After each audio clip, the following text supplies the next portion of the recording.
¿Qué pasaría si el mayor misterio de la arqueología, la tumba perdida de la última reina de Egipto, se resolviera no con satélites o radares de última generación, sino con los recuerdos de una niña de 7 años que afirmaba haberlo vivido todo? No se trata de tecnología ni de historia, sino de los límites de nuestra realidad. Es una historia que comienza bajo el brillante sol de Alejandría, entre el rugido del tráfico y el olor a sal marina, donde el pasado no solo está enterrado, sino que quizás respira en una niña que apenas ha comenzado a vivir su propia vida, una niña cuyas palabras desafiarían la lógica, la ciencia y todo lo que creemos saber sobre la frontera entre la vida y la muerte, obligando al mundo a contener la respiración y escuchar. Antes de continuar este viaje, un momento. Si te atreves a seguir esta historia hasta el final, suscríbete al canal y dime, ¿desde qué lugar del mundo la escuchas? Tu presencia silenciosa forma parte de esta narrativa, como un testigo distante de los acontecimientos que sacudieron los cimientos de la historia. Quiero saber hasta dónde llega esta historia, a qué rincón del mundo pueden llegar la duda y el asombro. Ahora, con tu compañía, podemos regresar al corazón de Alejandría, a una familia común y corriente, a punto de convertirse en el epicentro de un terremoto que sacudiría 2000 años de historia, silencio y secretos ocultos bajo las arenas del tiempo y las aguas del Mediterráneo. En Alejandría, el presente y el pasado bailan un vals lento y polvoriento. Rascacielos de cristal y acero reflejan las siluetas de ruinas antiguas y el sonido de las bocinas se mezcla con el eco imaginario de carros y sandalias. Fue en esta ciudad de contrastes donde la pequeña Nadia vivió con sus padres, Laila y Karim. Su apartamento era modesto, con ventanas que daban a una calle concurrida, donde el olor a especias y combustible flotaba en el aire. Su vida era un reflejo de la ciudad misma, una rutina moderna construida sobre los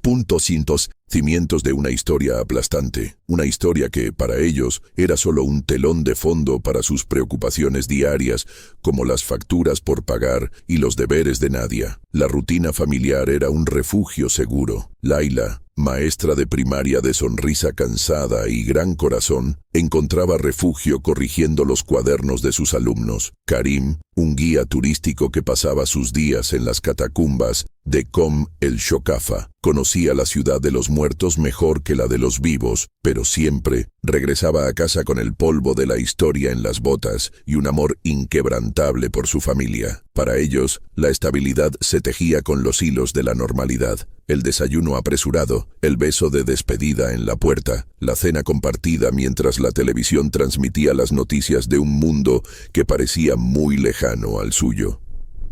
Nadia era el centro silencioso de este universo. Una niña de 7 años con ojos que parecían albergar secretos ancestrales, con una profundidad que desconcertaba ahí aún los adultos. Era introvertida, pero no infeliz. Pasaba horas en su rincón, dibujando compulsivamente en papel barato. Sus dibujos no eran de casas, árboles ni de su familia, como los de otros niños. Eran grandes palacios con imponentes columnas, barcas doradas navegando por un río ancho y sinuoso, y mujeres con coronas de serpiente. Laila y Karim lo veían como una fascinación natural, fruto de haber crecido en una ciudad llena de historia.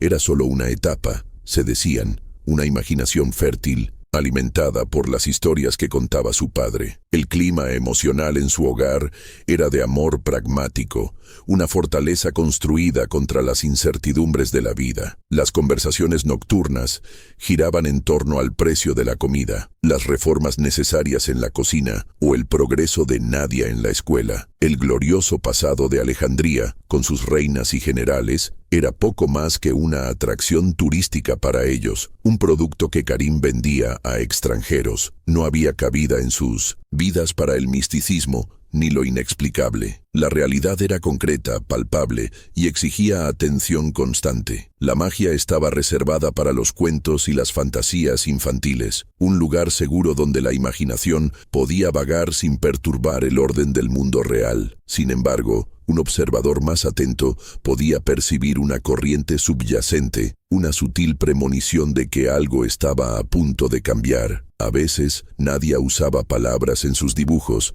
escritas con una caligrafía infantil que parecía jeroglíficos que no podía reconocer. Otras veces, mientras miraba el mar por la ventana, sus ojos se llenaban de una antigua melancolía, como si no viera el puerto moderno, sino una flota de barcos romanos en llamas. Eran momentos fugaces, casi imperceptibles, pequeñas grietas en la superficie de su normalidad, que Laila, con corazón de madre, percibía, pero su mente racional se negaba a aceptar. Esta tensión silenciosa, este contraste entre la vida que vivían y los ecos de otra que Nadia parecía llevar consigo, estaba a punto de estallar. La normalidad familiar era como un cristal fino, reluciente a la luz del sol, pero con una fragilidad invisible. Con cada dibujo de un palacio hundido, con cada murmullo de un nombre olvidado en el sueño, la grieta se profundizaba. Aún no lo sabían, pero su rutina, sus certezas y su paz estaban a punto de ser irrevocablemente destrozadas por una revelación de su propia hija, una revelación que los sumergiría en el corazón de uno de los mayores misterios del mundo. La mañana siguiente comenzó como cualquier otra. El olor a pan recién hecho, el uniforme escolar de Nadia cuidadosamente planchado, su mochila lista junto a la puerta. Era día de excursión escolar, una visita a un yacimiento arqueológico cerca del antiguo puerto, donde se creía que se alzaba el Palacio Real de Alejandría.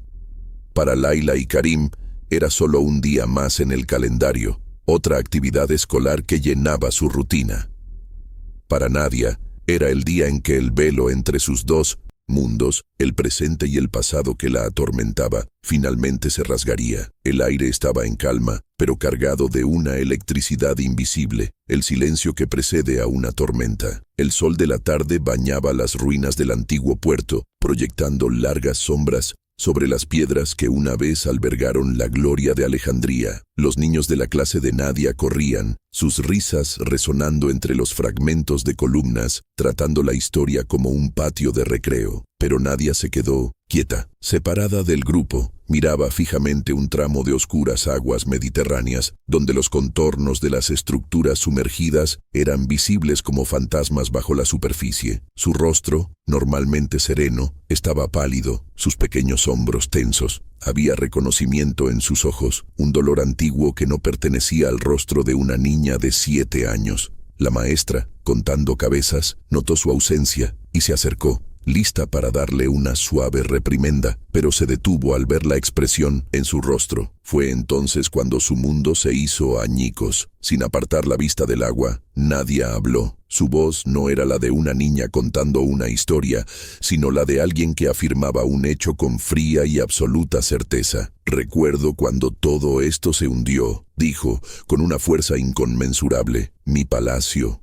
Morí cerca». La maestra se quedó paralizada. La sonrisa profesional se desvaneció de su rostro. El ruido de los otros niños parecía distante, amortiguado por esas pocas palabras. Miró a Pimpus en la niña, luego a las ruinas sumergidas y viceversa. La frase flotaba en el aire salado, absurda y aterradora, un fragmento de un tiempo olvidado que acababa de invadir el presente sin pedir permiso. La llamada a Laila llegó 1 hora después. La voz de la profesora era tensa, cautelosa, intentando sonar profesional, pero el desconcierto se filtraba en cada sílaba. «Laila, hubo un incidente en la excursión». Nadia dijo algo muy extraño. Laila, en medio de la corrección de una pila de exámenes de matemáticas, sintió un nudo en el estómago. Oyó las palabras de su hija repetidas y el mundo a su alrededor pareció desdibujarse. No era su imaginación habitual. La profesora enfatizó la seriedad, la calma inquietante con la que Nadia había hablado. Era una declaración, no una fantasía. Laila le dio las gracias mecánicamente, colgó el teléfono y se quedó mirando al vacío, mientras las palabras de su hija resonaban en su mente. «Morí cerca». Esa noche, el ambiente en el apartamento era tenso, cargado de una tensión tácita. Nadia estaba callada, concentrada en sus dibujos, como si nada hubiera pasado. Layla intentó hablar con ella, preguntándole sobre la visita, pero ella se encogió de hombros, con la mirada fija en el papel. Cuando Karim llegó, exhausto tras un largo día guiando turistas por las tumbas, Layla intentó explicarle lo sucedido. Las palabras sonaron aún más disparatadas en sus propios labios. Dijo que recordaba que era su palacio. Karim frunció, con el rostro surcado por el cansancio.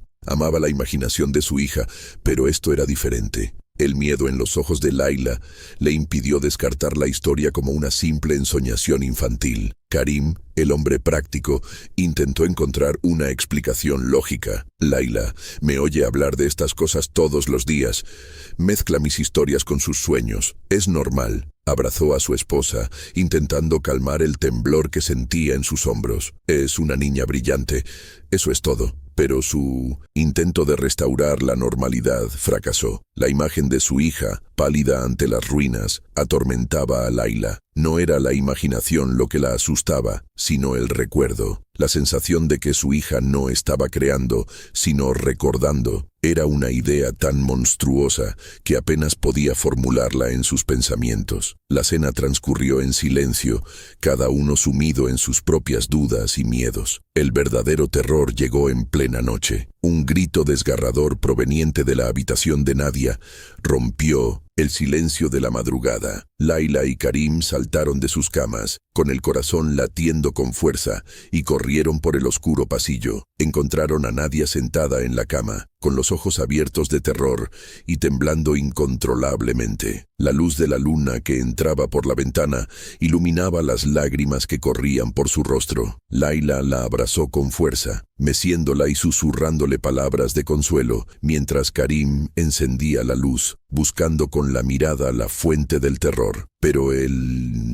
monstruo no estaba debajo de la cama, estaba en la memoria de su hija. Entre sollozos, las palabras empezaron a salir, inconexas al principio, luego con una claridad aterradora. Nos traicionaron, el veneno. Y entonces, por primera vez, pronunció el nombre. Un nombre que lo cambiaría todo. Cleopatra. El nombre flotaba en la quietud de la habitación, cargado con el peso de 2 milenios de historia, leyenda y misterio. Layla y Karim se miraron. Un terror compartido los atravesaba. Pero no ahí. Nadia, con la mirada aún distante, como si estuviera viendo otra escena, otro lugar, empezó a describir un pasadizo secreto bajo la antigua biblioteca, un túnel que conducía a una cámara oculta. No es el mausoleo, susurró. Era una trampa. Fuimos al lugar seguro. La precisión de los detalles era enloquecedora. Describió la entrada, oculta tras un falso muro en una bóveda de papiro. El aire húmedo, el olor a tierra mojada. Habló de cómo ella y Marco Antonio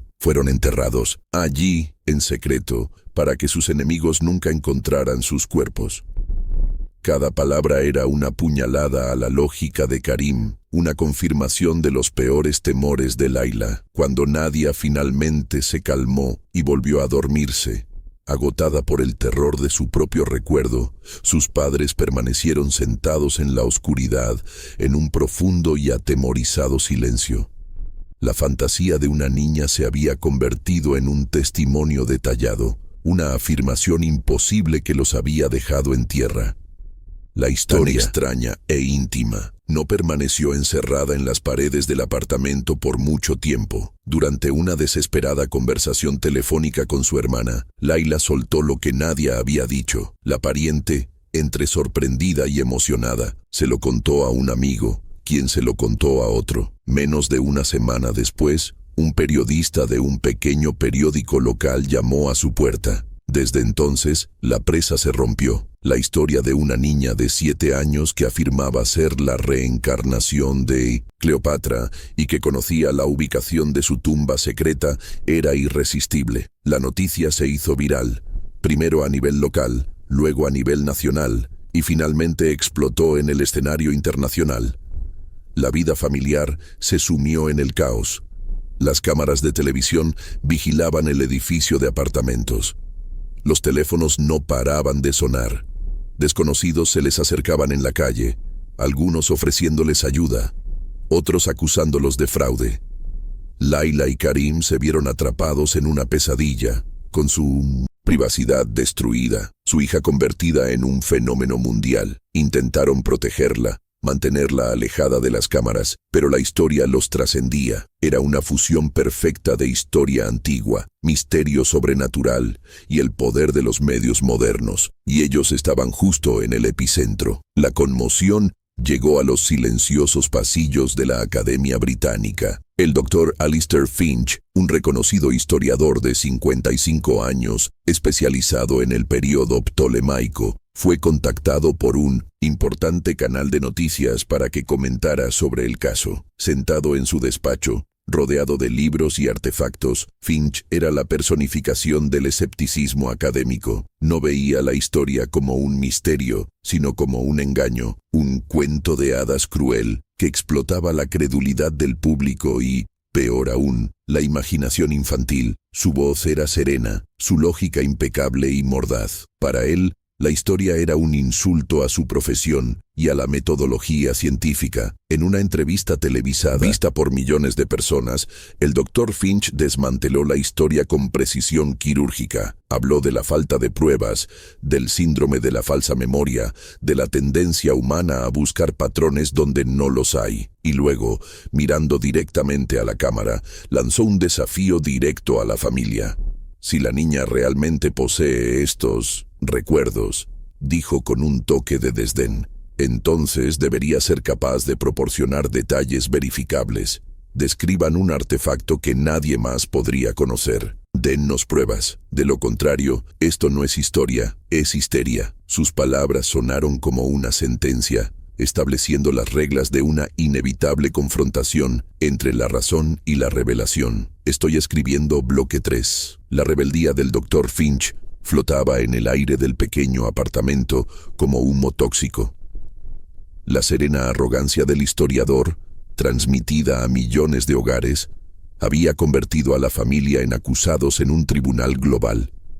Laila sentía el peso de cada mirada en la calle, la sospecha en cada susurro. El escepticismo de Finch no era solo académico, era una acusación velada de fraude, de explotar a su propia hija. Se sentía atrapada. Su instinto de proteger a Nadia luchaba contra una nueva y aterradora duda. ¿Y si Finch tenía razón? ¿Y si estaba permitiendo que la fantasía de su hija la consumiera, la destruyera? El miedo era un sabor amargo en su boca, una presencia constante que la asfixiaba día y noche. Karim, por otro lado, reaccionó con furia protectora. Vio el rostro de Finch en la televisión y vio a un maltratador, un hombre distante y privilegiado, que usaba a su hija para ganar puntos en un debate intelectual. «Basta, Laila», estalló esa noche, con la voz contenida como un trueno. «Terminemos con esto. Basta de entrevistas, basta de periodistas. Digamos que fue una broma, un malentendido. No sacrificaré a nuestra hija por una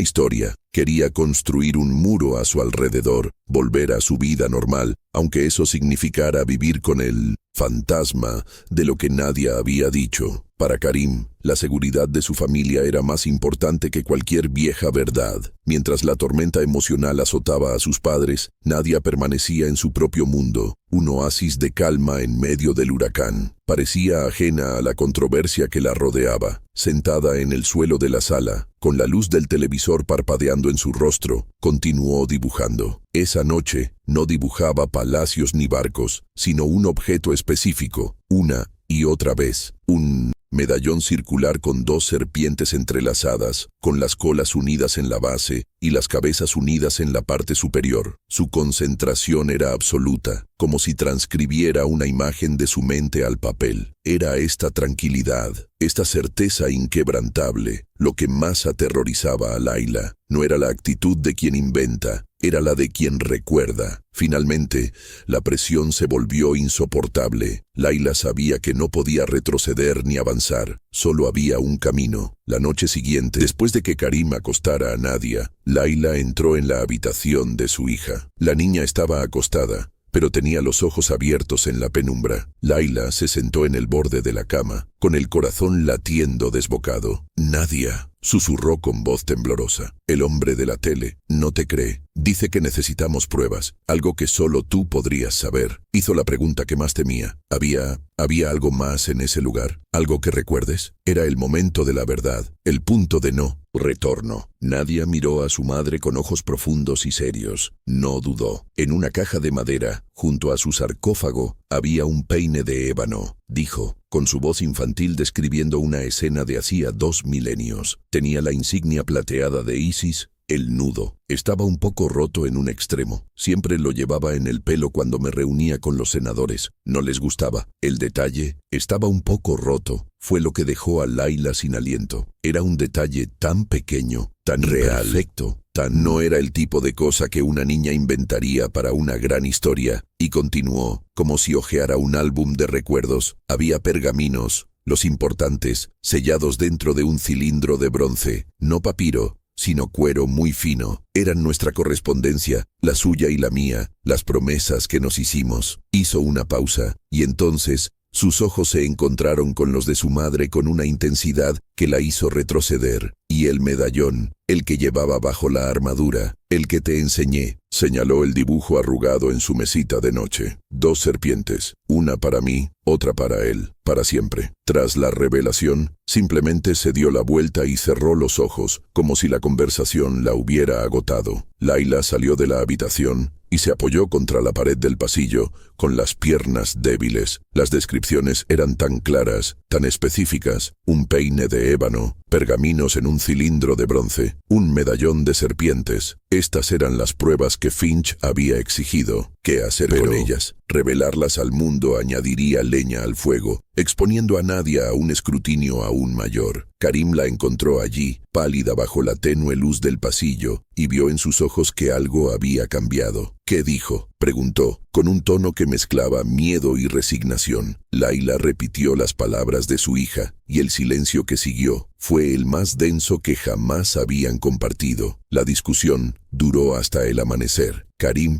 se mantuvo firme. Esto solo empeorará las cosas, Layla. Nos acusarán de inventar estos detalles. Pero Layla sintió un cambio en su interior. El miedo seguía ahí, pero ahora acompañado de una convicción creciente y aterradora. ¿Y si es verdad, Karim? ¿Y si nuestra hija nos eligió para contárselo al mundo? ¿Y si la verdad está enterrada ahí, esperando? La tensión entre ellos era palpable, el conflicto entre el amor protector y la búsqueda de la verdad. Finalmente, llegaron a un acuerdo. No acudirían a la prensa. En su lugar, contactarían Departamento de Antigüedades, presentando discretamente la información como una pista anónima basada en un viejo diario familiar. La reacción inicial de las autoridades fue, como era de esperar, escéptica. El aviso se registró, pero se descartó como una de las muchas teorías fantasiosas que recibían cada año. Sin embargo, la historia ya había cautivado la imaginación del público. El desafío de Finch y el posterior silencio de la familia crearon un vacío que se llenó de especulaciones. Entonces, la descripción de los 3 artefactos, filtrada por un empleado de bajo rango del Departamento de Antigüedades, circuló por Internet. La filtración cambió por completo la situación. Los detalles eran demasiado específicos como para ignorarlos. Egiptólogos aficionados e historiadores en línea comenzaron a debatir su verosimilitud, y la historia cobró nueva vida. El debate en línea atrajo la atención de un multimillonario solitario, un industrial suizo, con una pasión de toda la vida por la egiptología y un desprecio por las demoras de la burocracia académica. Intrigado por la especificidad de los artefactos y la contundencia de la historia, vio la oportunidad de hacer historia. De forma anónima, contactó al gobierno egipcio y les hizo una oferta irresistible. Financiaría una expedición exploratoria a gran escala, utilizando la tecnología no invasiva más avanzada para confirmar o negar la existencia de estructuras subterráneas en la zona que la joven había indicado vagamente. La oferta incluía una importante donación al Museo de El Cairo, independientemente del resultado. La presión pública, sumada a la perspectiva de una financiación tan generosa, obligó a las autoridades a actuar. Se autorizó una investigación limitada mediante georradar, GPR, una tecnología que podía cartografiar estructuras subterráneas sin necesidad de excavación. La zona descrita por Nadia, cerca de la ubicación de la antigua biblioteca, se consideraba geológicamente inestable y, por lo tanto, nunca se había explorado a fondo. Era una apuesta arriesgada, pero una que todo el mundo observaba. A regañadientes, se recurrió a la ciencia para poner a prueba la memoria de un niño de 7 años. La noticia de la expedición autorizada fue una bomba. El Dr. Finch, en Londres, quedó conmocionado. Consideró la decisión un triunfo de la superstición sobre la razón. Para garantizar que el procedimiento se llevara a cabo con el máximo rigor científico y desmentir lo que aún creía un bulo, utilizó su influencia para conseguir un puesto en el equipo como observador independiente. Voló a Alejandría no para presenciar un descubrimiento, sino para presidir el funeral de un cuento de hadas, para escribir el capítulo final sobre cómo la histeria colectiva podía conducir a una colosal pérdida de tiempo y recursos. Los días siguientes fueron un borrón para Layla y Karim. Su hogar estaba bajo asedio otra vez, pero esta vez el ambiente era diferente. Se respiraba una gran expectación, una tensión que unía a escépticos y creyentes por igual. Mantuvieron a Nadia en casa, intentando crear una burbuja de normalidad en un mundo enloquecido. Layla permanecía despierta por las noches, imaginando dos posibles desenlaces: la humillación de no encontrar nada o el terror de encontrar algo. Ambos escenarios la aterrorizaban por igual, pues significaban que su vida y la de su hija nunca volvería a ser la misma. La llegada del equipo de arqueólogos y geofísicos transformó el polvoriento sitio en un hervidero de actividad. Camiones descargaron equipos, se levantaron tiendas de campaña y se tendieron cables sobre el antiguo terreno. El equipo GPR, una máquina que parecía una cortadora de césped futurista, se convirtió en el centro de atención. El Dr. Finch llegó con una máscara de seriedad profesional, saludando a los científicos con breves asentimientos. Observó cada paso, cada calibración, con su mirada de halcón buscando cualquier error, cualquier señal de incompetencia que pudiera invalidar los resultados. El día del escaneo comenzó bajo un cielo blanco y caluroso. La policía había acordonado la zona, pero una multitud de periodistas y curiosos se apiñó lo más posible. A Layla y Karim se les permitió observar desde una carpa, ligeramente apartados del centro de la acción. Nadia estaba con ellos, sorprendentemente tranquila, dibujando en su cuaderno. De vez en cuando, levantaba la vista y observaba el lugar donde los técnicos empujaban lentamente el georradar en filas paralelas, como si observara a jardineros cuidando un césped que conocía a la perfección. Dentro de la carpa de monitoreo reinaba una intensa concentración. Las ondas de radio penetraban la tierra, sus ecos se traducían en líneas y sombras en la pantalla de una computadora portátil. El Dr. Finch estaba de pie tras el hombro del técnico jefe. Su escepticismo era una presencia física en la carpa. Hora tras hora, la máquina cartografiaba el subsuelo. Los resultados mostraban capas de sedimentos, rocas y escombros antiguos, la geología esperada y confusa de una ciudad construida sobre sí misma durante milenios. No había nada. El rostro de Finch se relajó ligeramente y un apenas perceptible «te lo dije» se formó en sus labios. Layla, observando desde lejos, sentía que se le encogía el corazón con cada paso de la máquina. La esperanza que apenas se había atrevido a admitir empezó a desvanecerse, reemplazada por la familiar sensación de pavor y humillación inminente. Karim la rodeó con el brazo, un gesto de silencioso consuelo. Quizás era lo mejor, pensó. Quizás ahora podrían recuperar sus vidas. Miró a Nadia, que había dejado de dibujar, y ahora miraba directamente al equipo de georradar, con el ceño fruncido por la concentración, como si intentara enviar sus pensamientos a través del espacio. Fue entonces cuando el técnico se detuvo, se inclinó hacia la pantalla con el ceño fruncido. «Un momento», murmuró. «¿Qué es esto?», llamó al geofísico jefe. Finch se acercó. La curiosidad superó al escepticismo. En la pantalla, entre el caos de datos geológicos, había una anomalía, una serie de líneas rectas y perfectas, una estructura larga y estrecha con ángulos de 90 grados. No era natural, era una forma que no debería estar allí. A unos 15 metros bajo tierra, el silencio en la carpa de monitoreo era absoluto. El técnico ejecutó de nuevo el software de procesamiento, verificando los datos. La imagen permaneció. Era inconfundible. Una cavidad subterránea, con forma de corredor, exactamente en la zona que las autoridades habían delimitado, basándose en la información anónima. «Repitan el escaneo en esa cuadrícula», dijo el geofísico jefe con voz tensa. Reposicionaron la máquina y releyeron la lectura. El resultado fue idéntico. El corredor fantasma estaba allí, silencioso, esperando bajo tierra. El Dr. Finch miró fijamente la pantalla, luego el lugar donde había estado la máquina, y luego volvió a mirarla. Su rostro, antaño un bastión de certeza académica, ahora estaba inexpresivo. La lógica, la razón y 200 años de metodología arqueológica le decían que era imposible, pero los datos estaban allí, en líneas verdes y negras en la pantalla del portátil, fríos, impersonales e irrefutables. Una anomalía, una imposibilidad, una estructura que no debería existir en un lugar donde nadie había pensado jamás en mirar. La ciencia había hecho su parte y el resultado no fue un final, sino un comienzo aterrador. Laila no podía oír lo que se decía en tienda, pero vio el cambio en el lenguaje corporal del equipo. La calma metódica dio paso a un repentino frenesí de actividad. La gente se agolpaba alrededor de la pantalla. Vio el rostro pálido del técnico y la expresión de asombro en el rostro del Dr. Finch, incluso desde la distancia. Miró a Nadia, que ahora sonreía, con una sonrisa pequeña y enigmática. «Lo encontraron», susurró la niña, no a su madre, sino al aire, como si hablara con alguien a quien solo ella podía ver. Y con palabras,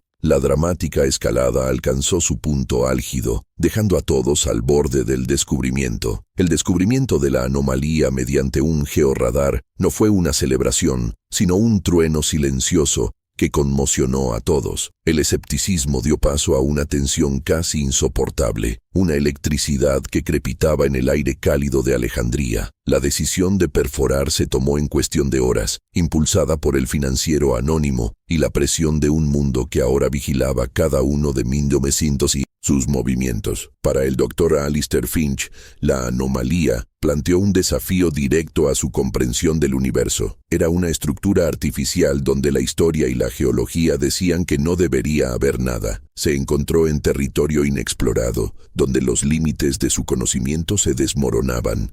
Obligado a proseguir en un viaje que temía que destruyera no la historia de la niña, sino la suya propia. La llegada del taladro fue un espectáculo de fuerza bruta contra un antiguo misterio. Una enorme máquina amarilla y ruidosa se posicionó sobre el punto exacto indicado por los datos del georradar. Su motor rugió, una bestia de acero lista para desvelar un secreto de 2000 años. El sonido fue una profanación en el silencio de aquel yacimiento arqueológico. Laila apretó la mano de Nadia con tanta fuerza que sus nudillos estaban blancos. Karim se alzaba ante ellos, un escudo humano contra las cámaras y el peso aplastante del momento. El mundo entero parecía haberse encogido en aquella pequeña extensión de tierra, donde el pasado y el presente estaban a punto de colisionar con la fuerza de un taladro de diamante girando a cientos de revoluciones por minuto.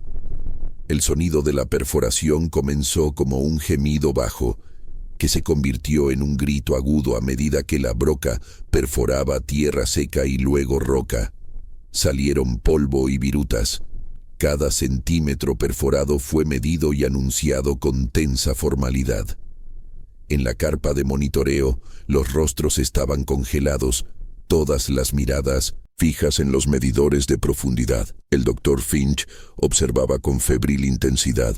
Su rostro impasible delataba la tormenta que se avecinaba en su interior. Ya no estaba allí como un escéptico, sino como un testigo obligado de un evento que desafiaba todas las leyes de su disciplina. Era un sacerdote de la razón que presenciaba un milagro que no quería ver, pero del cual no podía apartar la mirada. Entonces, tras casi una hora de perforación ensordecedora, el sonido cambió. El agudo chirrido del taladro contra la roca cesó bruscamente, reemplazado por un zumbido hueco. El operador de la máquina cortó la corriente inmediatamente. «Lo logramos», gritó, con la voz ronca por el polvo y la emoción. «Hemos terminado. Hay un vacío abajo». Una exclamación colectiva recorrió al equipo y a los observadores. El pasillo no era una anomalía de datos. No era una extraña formación rocosa, era real, era un espacio. Un profundo silencio descendió sobre el lugar, más denso y significativo que el ruido que lo precedió. Se encontraban en el umbral de una puerta que había permanecido cerrada durante 2 milenios, y lo único que los separaba de lo que yacía dentro era un pequeño agujero en la oscuridad. Preparar la cámara endoscópica era un ritual de precisión quirúrgica. El dispositivo era una maravilla de la tecnología moderna. Un cable de fibra óptica delgado y flexible con una potente luz LED y una lente de alta definición en la punta. Parecía una serpiente de metal,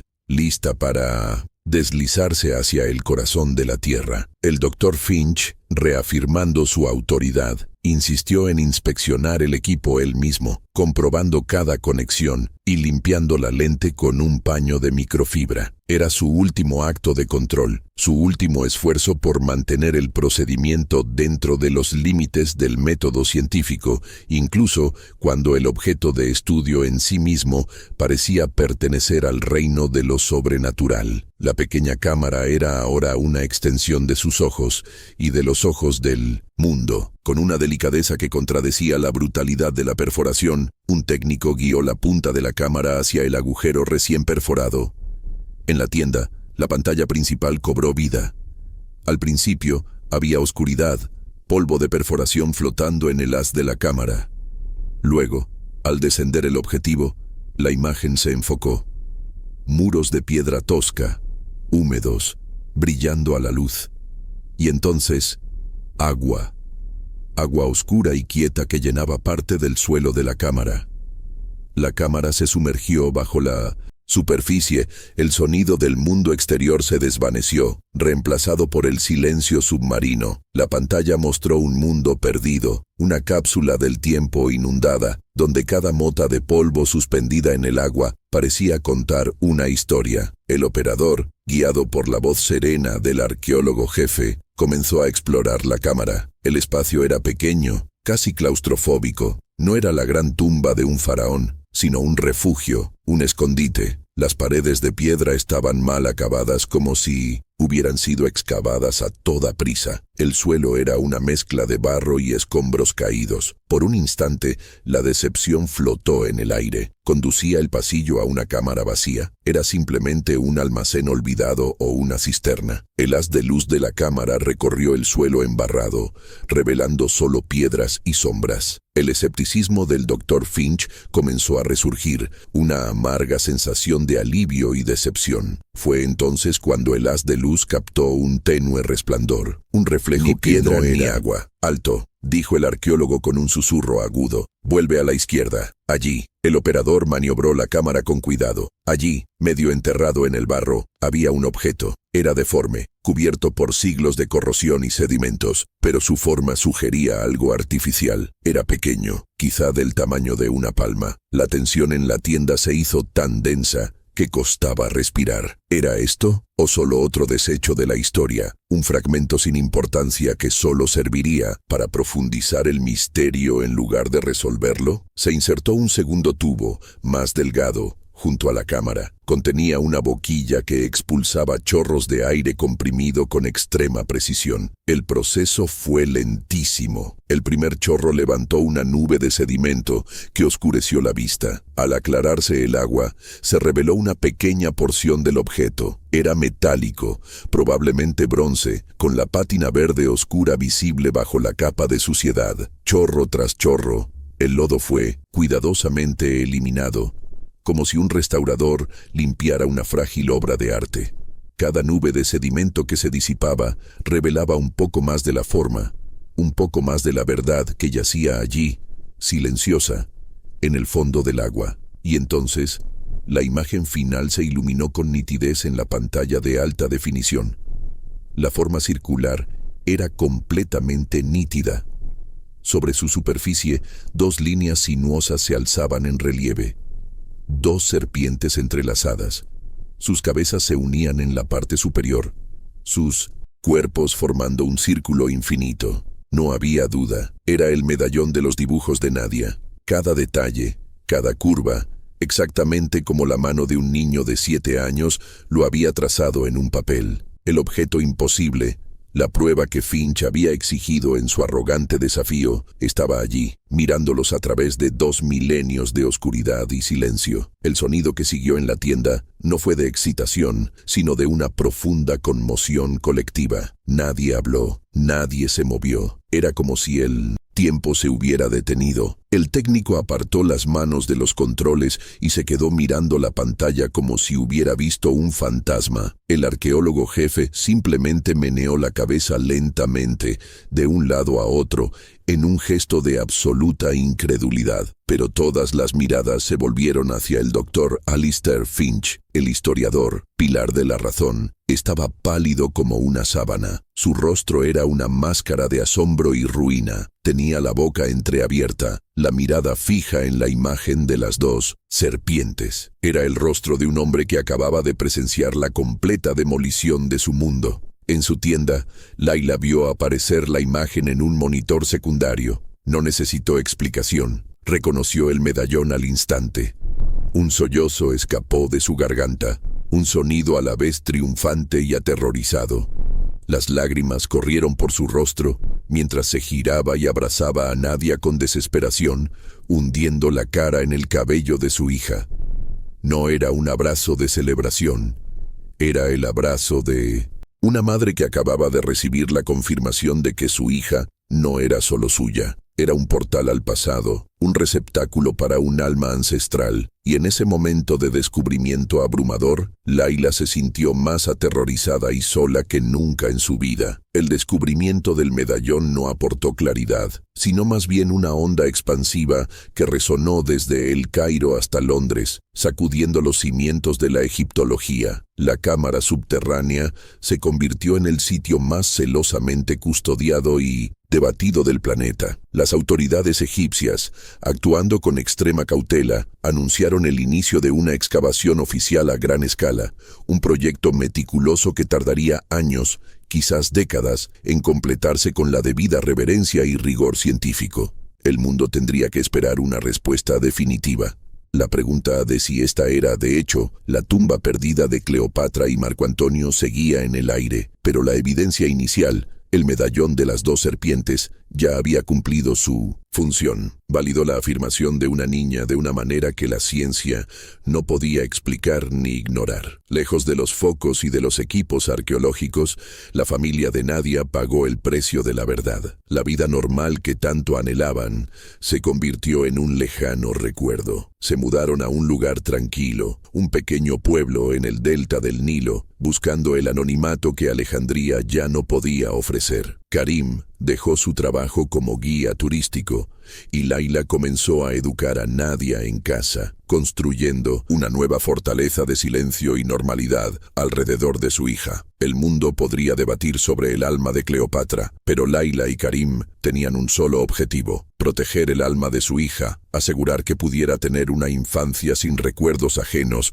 sin un pasado que casi la devoraba por completo. Y extrañamente, Nadia parecía haberse liberado, como si la revelación de la cámara y el medallón hubiera saldado una vieja deuda. Dejó de hablar de su vida pasada. Los recuerdos de la reina se desvanecieron, disolviéndose como un sueño al amanecer. Los dibujos de palacios hundidos y coronas de serpientes fueron reemplazados por imágenes de pájaros, barcos de pesca en el río y los rostros sonrientes de sus padres. La calma inusual seguía allí, pero la melancolía en sus ojos se había desvanecido. Era como si, al obligar al mundo a escuchar, el pasado finalmente la hubiera dejado en paz, permitiendo a la niña de 7 años ocupar plenamente la vida que le pertenecía, libre del peso de una corona y un imperio perdido. Meses después, a miles de kilómetros de distancia, el doctor Alistair Finch se encontraba en la tranquilidad de su despacho universitario. Los mismos libros de tapa dura lo rodeaban, los mismos mapas antiguos adornaban las paredes, pero nada parecía igual.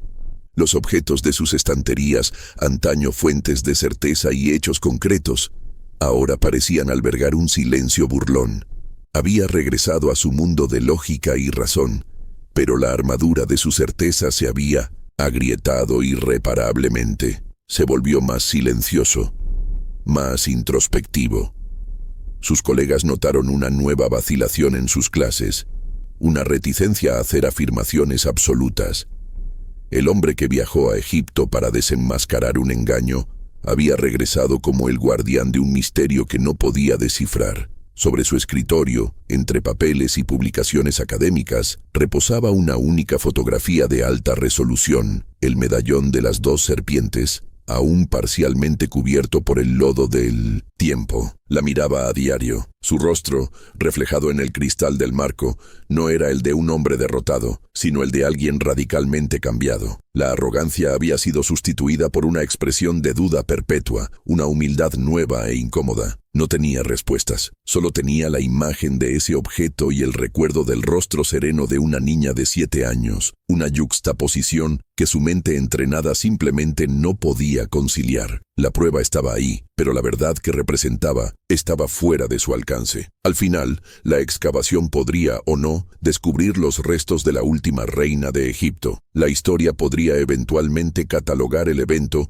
como el mayor descubrimiento arqueológico de todos los tiempos, o como una anomalía inexplicable. Pero para el Dr. Finch y para el mundo que observaba en suspenso, la verdadera revelación no estaba enterrada bajo la tierra de Alejandría. La pregunta que resonaría para siempre en el silencio de su oficina no era si habían encontrado una tumba, sino si habían tropezado con la prueba de que la conciencia es viajera, que la memoria puede trascender la vida y la muerte, y que el pasado a veces no está muerto, ni siquiera está en el pasado,